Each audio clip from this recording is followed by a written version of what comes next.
Push harder than yesterday if you want a different tomorrow. Namaskar, welcome to Next IS. I hope you are doing well. In this video, we are going to discuss major headlines of the Hindu, Indian Express, Press Information Bureau, and News on Air. So, without wasting any time, let's start today's discussion. And your first article focuses upon President's rule, which was recently imposed in Manipur due to ongoing ethnic violence.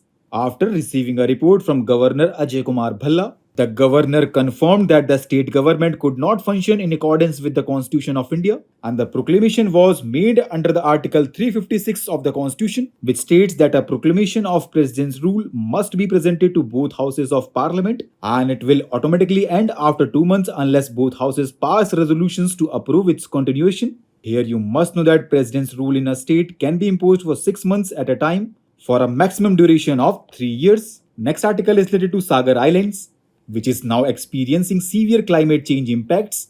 Now let's learn more about Sagar Islands.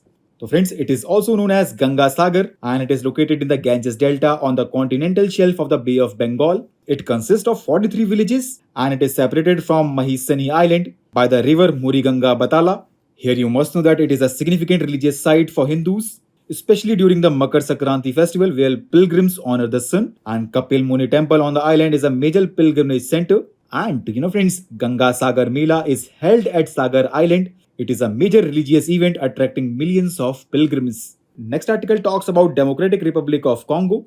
And now the crisis in the Democratic Republic of Congo has intensified after the M23 militia, which is backed by Rwanda, captured the city of Goma. The conflict rooted in ethnic tensions between Hutus and Tutsis since colonial times, but it was intensified after the 1994 Rwanda genocide. Now let's know about Democratic Republic of Congo, which is the second largest country of Africa, and its capital is Kinshasa. It shares borders with 9 countries which include Angola, Zambia, Tanzania, Burundi, Rwanda, Uganda, South Sudan, Central African Republic, and Congo. It is rich in natural resources including copper, cobalt, and diamonds. Now 22 crossing points along the Myanmar border are operational under the revised Free Movement Regime Agreement. This agreement was established in 1968 due to ethnic and familial ties across Myanmar-India border. The movement limit has been reduced from 40 km in 1968 to 10 km currently. The free movement regime allows border residents to visit relatives without needing a visa or passport. Next article is related to Kashi Tamil Sangamam 3.0, which will be inaugurated on 15th February. And this year's central theme focuses on Maharishi Agasthyar, Mahakumbh, and Ayodhya Dham. Now let's learn more about Kashi Tamil Sangamam, which is organized by the Ministry of Education in collaboration with multiple ministries, which include culture, textiles, railway, tourism, and food processing, etc. It provides a platform for scholars, students, philosophers, traders, and artisans from Tamil Nadu and Kashi to share knowledge, culture, and best practices. Here you must know that it aligns with the National Education Policy 2020, which integrates traditional Indian knowledge system with modern knowledge. Next article focuses upon India and U.S. relations, and it is in the news because recently Prime Minister of India and President Donald Trump held talks at the White House, and they emphasized strengthening India-US strategic partnership. Now let's know the key outcomes of the meeting. So friends, both the countries reached an agreement to make the US the leading supplier of oil and natural gas to India. Now India is reforming laws to welcome US nuclear technology, which will enhance US presence in India. Both the countries also agreed to collaborate on the development of the India Middle East Europe Economic Corridor, and US is working towards providing India with F-35 stealth fighters. And both the countries will also intensify cooperation to address global threat of radical Islamic terrorism.